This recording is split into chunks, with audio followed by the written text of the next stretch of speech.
श्री शिवाय नमोस्तुभ्यं भक्तों। श्री शिव महापुराण पंचम युद्ध खंड का 40वां अध्याय। शीर्षक है शिवजी द्वारा शंखचूड़ वध। सनत कुमार जी बोले, तब अपनी सेना के इस भीषण संहार को देखकर उस दानव को बड़ा क्रोध आया। दैत्य ने महादेव पर अनेक अस्त्रों का प्रहार किया, परंतु उसकी कुछ भी परवाह न करके शंकर जी उस पर दिव्य प्रहार करने लगे।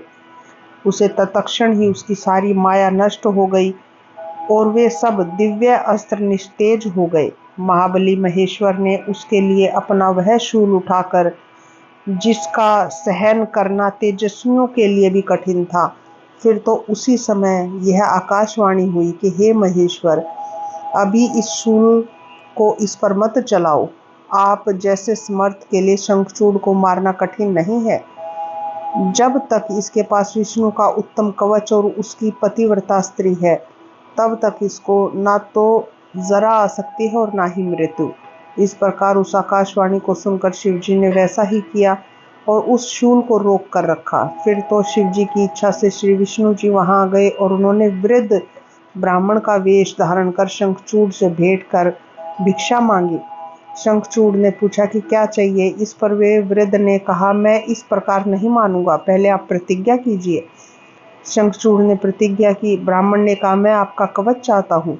दानवराज ने प्राणों से भी प्यारा कवच ब्राह्मण को दे दिया। हरि ने माया से शंखचूड़ का कवच ले लिया। फिर उस रूप से उसकी स्त्री तुलसी के समीप पहुंचे। माया विरासद विष्णु ने देवताओं के कार्य के लिए उसके साथ विहार किया। फिर तो शिवजी को अवसर मिला और उन्होंने विजय नामक एक प्रज्वलित शूल उठाकर शंखचूड़ पर चला दिया। उस शूल से ने उसका संहार कर दिया। आकाश में दुंदुभियां बजने लगी। शंखचूड़ राधा जी के श्राप से मुक्त हो गए, अपने पूर्व रूप को प्राप्त हुए। उसकी हड्डियों से एक प्रकार की शंख जाति पैदा हुई, जिसका जल शिवजी को छोड़कर सभी पर चढ़ाना ग्राह्य है। विशेषतः विष्णु और लक्ष्मी को तो शंख का जल ही बहुत प्रिय है।